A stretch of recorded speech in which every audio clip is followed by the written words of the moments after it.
Mississippi State is a university rich with tradition and symbols. But beyond tailgating in the Junction on game day, there are a couple of staples that stand out to many people. In 1959, just across the street from where the chapel is now, we had a building that housed thousands and thousands of students at Mississippi State University. In 1959, that building burned down, and from that, we developed the Chapel of Memories from bricks that were actually used to build the old main dormitory, and then from that, on October 8th, 1965, we dedicated the campus's first chapel. The bell tower rises 112 feet and houses one of the largest bell systems in the South. Students can hear it chime every hour, as well as the fight song at 10 p.m. Although it's located in the heart of campus, the chapel is a popular spot for students to get away from the hustle and bustle of life.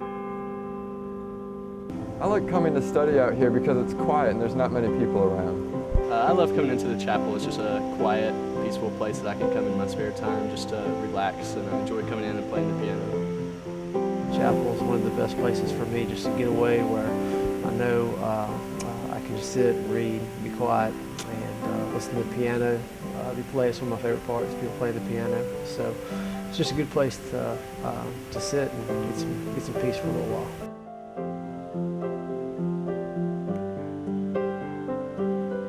There's a whole bunch that goes on to it. It's not just a certain little building that's a chapel.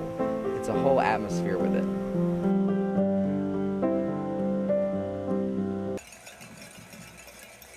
Only a short distance away from the serenity of the chapel is Davis-Wade Stadium, where on any given Saturday in the fall, another MSU symbol can be heard.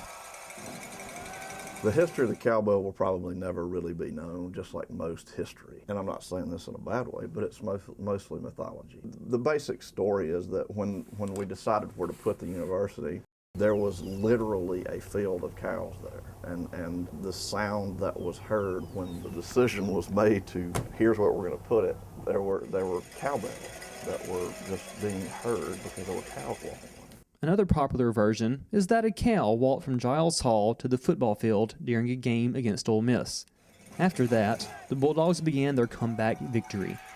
Fittingly, the cowbell stuck around for good luck purposes, eventually being sold in the bookstore in 1964. Despite the history being a little fuzzy, the tradition goes beyond simply ringing the bells at games. There's a tradition that you're not supposed to buy your own first cowbell.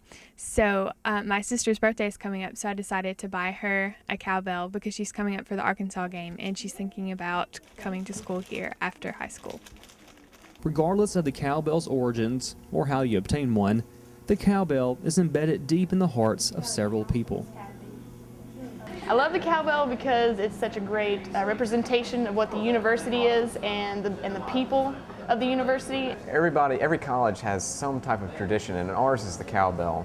I think it's loud. I think it gets people fired up. I think it annoys the opposing fans from personal experience, which is all good things. I want to see the cowbell become like the Nike swoosh. I mean, that ought to be our symbol. So the chapel and the cowbell are both notable symbols of MSU and look to be that way for generations to come. In Starkville, I'm Will Simmons.